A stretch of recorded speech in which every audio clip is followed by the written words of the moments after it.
let's say that the consensus is that our species, we being the higher primates, Homo sapiens, has been on the planet for at least 100,000 years, maybe more.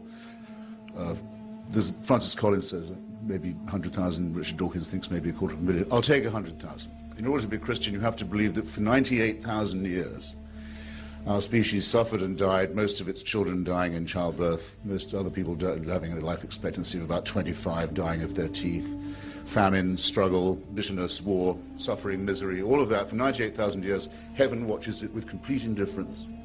And then 2,000 years ago thinks, that's enough of that. It's time to intervene. The best way to do this would be by condemning someone to a human sacrifice somewhere in the less literate parts of the Middle East. Let's appeal to the Chinese, for example, where people can read and study evidence and have a civilization. Let's go to the desert and have another revelation there. This is nonsense. It can't be believed by a thinking person. Why am I glad this is the case? To get to the point of the wrongness in the other sense of Christianity. Because I think the teachings of Christianity are immoral. The central one is the most immoral of all. That is the one of vicarious redemption. You can throw your sins onto somebody else. Vulgarly known as scapegoating, in fact, or originating as scapegoating in the same area, the same desert.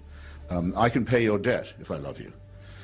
I can serve your term in prison if I love you very much. I can volunteer to do that. I can't take your sins away because I can't abolish your responsibility, and I shouldn't offer to do so. Your responsibility has to stay with you. There's no vicarious redemption. There very probably, in fact, is no redemption at all. It's just a part of wish thinking, and I don't think wish thinking is good for people either. It even manages to pollute the central question, the word I just employed, the most important word of all, the word love, by making love compulsory, by saying you must love.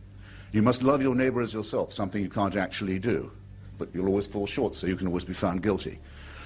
By saying you must love someone who you also must fear, that's to say a supreme being, an eternal father.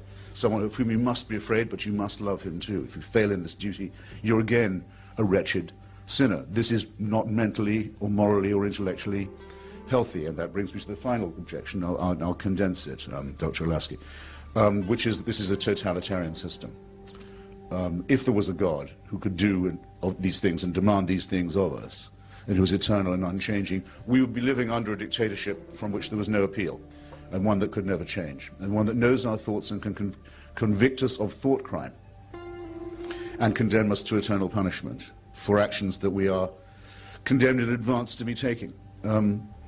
All this in the round, and I could say more, it's an excellent thing that there's absolutely no reason to believe any of it to be true.